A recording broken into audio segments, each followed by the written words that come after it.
If I was to refer this book to a friend, I would probably say that if you're going to want to know where the church needs to go in the 21st century, what kind of changes need to be made, what kind of concepts need to be reintegrated in order to revitalize the church in the West, then this would be the book to read.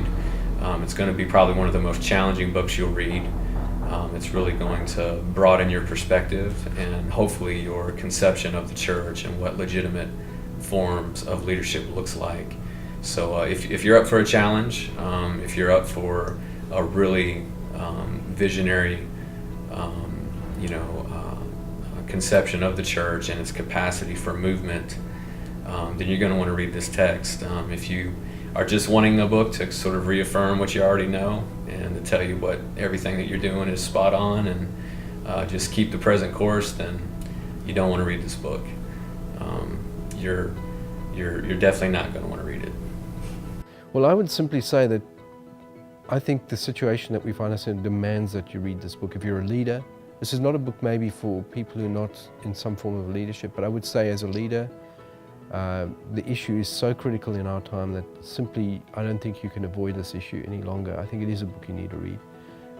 My expectation is, and I say this with all humility and with whatever role that I might have, small that it might be, within the church in this time and place, I believe that this book has great potential to reframe the way we think about leadership and ministry. And my hope, of course, anyone's hope in writing a book is that, but I do believe in this case, if it's taken seriously, it could have tremendous implications for a local church. We've already said that the first task of the leader is to define reality.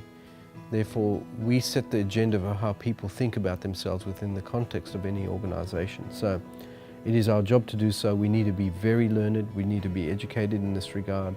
We need to go on a learning. Certainly, I think leaders should read. I wish I could refer you to another book of its kind. It's really been mentioned that they don't exist at the moment. So I can't really refer you anywhere else in this. You need to read this book.